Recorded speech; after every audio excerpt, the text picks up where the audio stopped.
Magandang araw pa rin po. Ito po ang FYI for your information. Kasama pa rin natin si Sir Bernard Anacta, President po ng Monaco Models.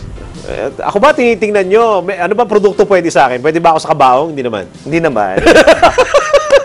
Okay, narito po yung next question natin. Naranasan nyo na bang makakita ng isang potential model sa malls? Sa mga malls. Ano ang ginagawa nyo? Paano nyo siya ina-approach? Paano nyo siya nilalapitan? Hindi ba natatakot? Wala naman, hindi naman. So far, marami nang natakot. Sa mga narinig ko, pero on my case kasi, karamihan ang na-scout ko sa mga gimmicks kasi medyo may Saan ho? Saan? Sa mga gimmick. Gimmick, like the bar and everything. Yes. Sa mga mall, wala kayo nakita? Marami din, marami.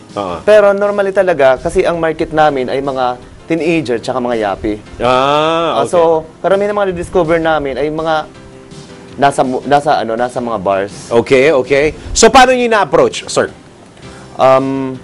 Unang-una, tinitingnan muna namin, pinakikiramdaman kung anong approach ang dapat gawin. Okay. And then, lalapitan, bibigyan ng calling card. Okay. Tapos, marami rin natatakot, ano?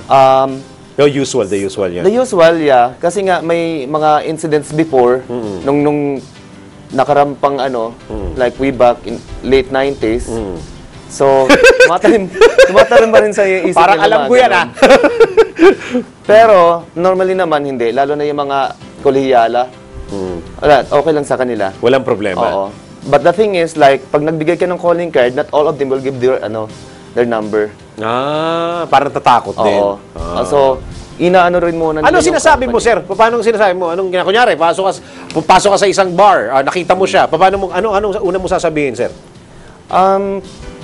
Pag medyo alanganin, may pagka-promdi yung itsura. Tatakot yan. Oo. Sinasabihan kagad namin na I wonder if you're interested to be a model. Madalas po, ano sinasabi sa inyo? Ha? Ano sinasabi sa inyo? Totoo ba to? Natatakot no? Natatakot. And it's very normal. Yeah, no? very normal. Even in the States, usual. ganun din eh.